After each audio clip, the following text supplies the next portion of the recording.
going to give the floor to Lord Christopher Monckton, joining us from Australia. It's like 6 in the morning, I guess, there. I appreciate him joining us. He is the #1 guy out there fighting the global tyrants and their carbon taxes. And he's written an article for WorldNet Daily. It's also up on Science and Public Policy. Christopher Monckton of Brenchley joins us, and he is over in Australia to see what Agenda 21 is really like. Agenda 21, fascism's new face. They're a few years ahead of us in Australia under the climate tyranny, and he joins us to break it down. Lord Monckton, thank you for coming on with us. Alex, it's a real pleasure to be with you, and congratulations on your wonderful interview with Piers Morgan on gun control. I wonder how many tens of millions have seen it now. It is tens of millions airing on every TV station out there, and also tens of millions online. But you know, I actually was under the weather that day and blew up at him. But I'm glad I did, because it got people out of their coma. We need to get aggressive with these people. And he tried to spin it that I'm being anti-UK. I'm actually pro-UK and England. I want you to be a sovereign country, not under EU domination. My ancestors come from Wales and England and Scotland and Ireland. Piers Morgan's tried to spin it, though, and so is the British press, that I'm being anti-British. I'm anti-being disarmed. It's not British to have your weapons taken. In fact, you guys always had the right to keep bear arms until it was taken by the collectivists. You want to briefly speak to that? Well, certainly. I mean, we had a shooting incident like the one that has provoked the latest round of demands for gun control in the US. This was at Dunblane in Scotland, and unfortunately it happened during a socialist government. And of course, whenever the socialists get the chance to tighten up on legislation, they will. And so there was a knee-jerk reaction in Parliament, and a law was passed to take away our handguns, which were almost entirely held in private collections and were shot privately on ranges under supervision. It was all very well controlled, as you can imagine, in the UK. And anyway, all of that was swept away. But the result was the interesting thing. Crime involving handguns went up by 40% the moment they took our handguns away. Because once you drive the ownership of guns underground, then all you do is you criminalize it, and that increases the use of guns in crime. It does not reduce it. It certainly does. Now, you talk about the new face of fascism, Agenda 21. People are starting to wake up to it, but you've traveled to Australia that's been captured by this, even though the people are awake and don't like it. In polls I've seen, it doesn't matter what government they put in, it just continues. Break down how draconian it is in a country, what, 4 or 5 years ahead of other nations? Well, that's right. You see, the European dictatorship and the dictatorship of Julia Gillard, the communist from Wales who runs Australia at the moment, and is at the moment herself facing an extremely serious criminal investigation, which is getting very, very close to her. And that's one of the reasons why she's announced the election that they're about to have, and she's announced it 7 months before it's going to be held. The other reason why she's announced an earlier election, incidentally, is that Kevin Rudd, the man whom she displaced with an internal coup in the Labour Party, it's the kind of thing that communists do to each other all the time, she had heard that next month he was going to mount a leadership challenge to get back the premiership from her, and that he had the numbers to do it. She's become very unpopular, even within her own party. And of course, she's even more unpopular, I think, than Obama with her opponents here. And so she heard he was mounting this challenge, and that he'd got the numbers in the Parliamentary Labour Party to win. And so what she did was to announce the date of the election very hastily, because then if he were to announce a leadership challenge, it would seem to the party like downright disloyalty, not just to her, but to the party as a whole, and then he wouldn't have the numbers. So it was a masterstroke on her part. And of course, she can also take advantage of the fact that during the campaigning, which has effectively already begun, she can do all of her campaigning on the government's dime, while the opposition can't. So she's hoping to gain advantage from it, but she is getting very close to having her collar felt in a criminal investigation. I can't give more details over the air, but it's certainly something which I'm not sure she'll even last out until September, because they are getting that close to her now. But in the meantime, she and her government introduced what is called a carbon tax. They were originally going to charge larger companies and fossil fuel companies and big manufacturers and farmers and miners and fishermen, they were going to charge them $23 for every ton of carbon dioxide they emitted as part of their electricity use. It was going to be enormously, cripplingly expensive. It was going to shut down the economy of Australia. Unfortunately, the opposition here, led by Tony Abbott, who is a very thoughtful, quiet, and extremely determined man, managed to divert her away from doing that. And in the end, she cut and ran and said, no, we can't charge $23 a tonne when the rest of the world is only paying, or at least the EU, which is the only other place that's really got a carbon tax, is only paying at the moment kind of $2 or $3 a tonne.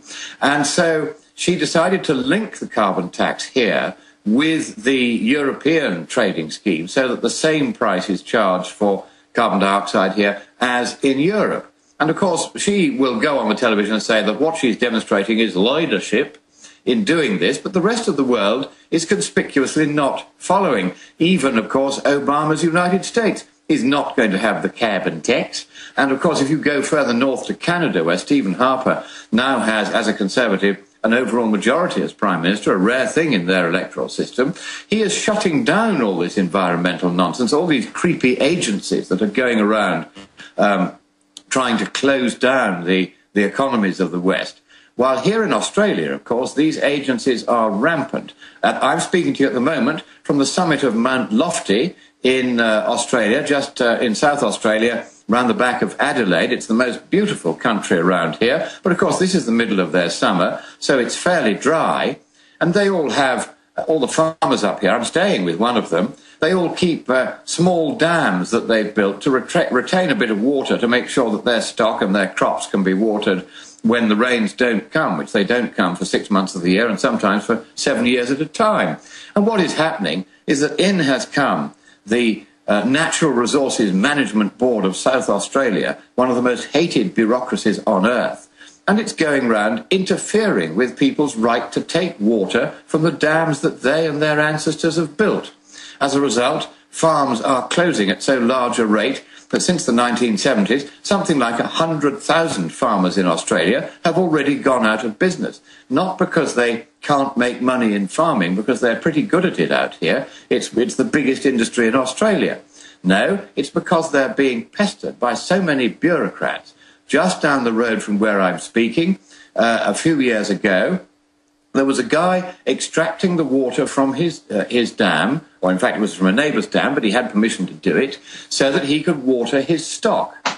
And there were snoopers, this is how they do it, snoopers had been hiding for weeks behind a hedge on a hill nearby, watching him through binoculars. They didn't realise that he was supplying this water to his stock, and they eventually did a raid at 11 o'clock at night, while he was working on one of the pumps that wasn't functioning. They pounced on him. They drove their utility vehicle at him, which had a rhubarb on the front. They hit him with that, and he still has pain from that to this day, 6 years later.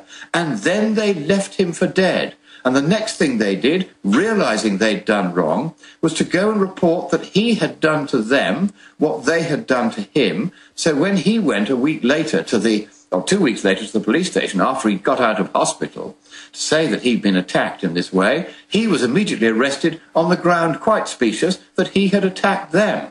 That's what's going on here. I am now investigating this case, and I'm about to do an amicus curiae brief to the court that eventually convicted him of illegally taking water from that creek, because the conviction was wrong. I've already established that. He had taken none of the water they said he'd taken for any purpose other than supplying his stock, which he had written permission from the government to do. Well, what's incredible is they're harassing everybody. I mean, I see the Australian... It's Alex, because what we're going to do is it looks to me at the moment, and I've got to do a little bit of further investigation, it looks to me at the moment as though these three agents of the Natural Resources Management Board committed attempted murder. Because that's what it is. If you drive your vehicle at somebody, you knock them down, and you leave them for dead, that's attempted murder. So we're not going to be patsies out here anymore. I've been talking to farmers all over the state. They're absolutely boiling furious at what's being done to them. And have you noticed now the government that took the semi-auto rifles, now they want the bolt action and single shot. This is an authoritarian takeover. They're handing the entire continent over to the communist Chinese. That's on record. 99% of their rare earth minerals of Australia now run by state-run Chinese communist operations. But I see the newscast, mainline TV out of Australia. You've been there many times. I've never been there, where they show sheep farmers who own the land, and they say, sorry, you can't graze anymore. This has to be off use for the earth. Your sheep's flatulence is bad for the atmosphere. I mean, this is a real hardcore tyranny. People want to know what it's... There is a notorious case here, that of Peter Spencer, who actually went on hunger strike to draw attention to the fact that tied himself to a tower. Ancestors had been farming the land for 3 generations, and then, in order to comply with some useless obligation under the now expired Kyoto Protocol, the Australian government arbitrarily said, right, we're taking away your right to farm your land because it's been designated as a carbon sink. And, of course, they're doing this all over Australia. They're driving farmers off their own land. And, of course, the property right in Australia is protected by the Constitution. So what they're craftily doing is they're just saying, we're not taking away your land, we're just telling you you can't actually farm it. That, of course, renders the land worthless, and therefore, in effect, they have taken away your property right, but they've managed to dodge and duck and dive. And unfortunately, the courts here, rather like in the United States, are poodles of the government that pays their lavish salaries and pensions, and they will just not find against the government when the government behaves in this way. All right, Lord Monckton, let me stop you for... The mineral class, the 3 big industries here are farming, mining and fishing. All 3 of these are now up in arms because the Australian government and its various sinister agencies is attacking and attacking and attacking. They're trying to close Australia down, and the background to this, Alex, is Agenda 21, this UN program, all 40 chapters of it, which was first produced in 1992 at that ridiculous Rio Earth Summit. And the idea of Agenda 21 is to close down the economies of the West by saying that in the name of the environment, we must reduce the population of the Earth by 9/10, and we must do that, according to Bill Gates, by vaccination. He actually said it in a lecture I've seen on the internet. I couldn't believe it until I watched it. These people are completely out of control. And I made a speech just last night in one of the farming villages here, and the people in the audience were astonished when I told them this. And at first they thought, you know, is Monckton some kind of a flaming nutter? Is Alex Jones some kind of a nutter? No, we're upset about what's happening. I've got to stop you, sir. We're going to break. We're going to come back and have you continue. Lord Christopher Monckton is our guest. Lord Monckton, what do you think I should say to Piers Morgan if I see him again? I mean, didn't he get run out of your country?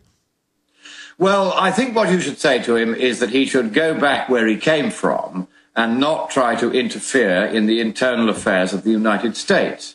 I mean, yes, you know, all these lefties are the same in the media. They all think that nobody should be allowed guns, that the police state should be allowed to push everybody around. And, well, you and I rather disagree with that, Alex. And, you know, it has been said by some that you are right on the extreme fringe. Well, hey, somebody occasionally has to stand out a little bit from the crowd to try and warn the crowd of what's about to hit them. And there is no doubt now that the governing class worldwide is increasingly tying itself together, using excuses such as climate change, Agenda 21, environment, using gun control as something we can all unite behind. This is the kind of slogan you hear.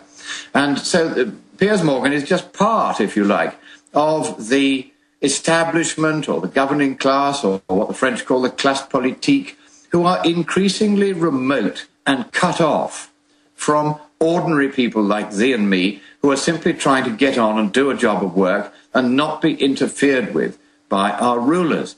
And, of course, the whole idea of the United States was not to be interfered with by your rulers. And unfortunately now, even in the United States, your government is trying to turn itself into a tyranny. The Environmental Protection Agency, just like the South Australia Bureau of Natural Resources Management, is trying to take over and interfere and effectively to legislate by the back door and to push people around, and you have these little tin pot officials in their shiny shoes and their polished suits rushing around in government cars, pestering farmers all over the place. And the Lord Monckton Foundation, which has been established here in Australia, is going as its first battle to take these people on and say, if you go around bullying farmers, for instance, and threatening them that you will drive them off their land, and that's one farmer I've talked to already has been threatened with that. If you go around and cheat them by saying that their reservoirs are 10 million litres when they're only 5 million litres, because if they're over 10 million, you're allowed to regulate and interfere. If you go around cheating like that, in future, we will have you for it. You will be up in either the civil or more probably the criminal court. Other points you'd like to make, Lord Monckton, about where this attack worldwide is going? People are starting to wake up to Agenda 21, but is it enough? What do we do?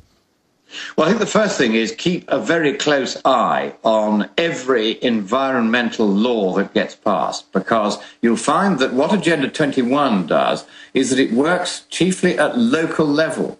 What these agents of the UN have done is they've gone round to local authorities and convinced them one by one that they should implement Agenda 21, because no national government would go as far as that.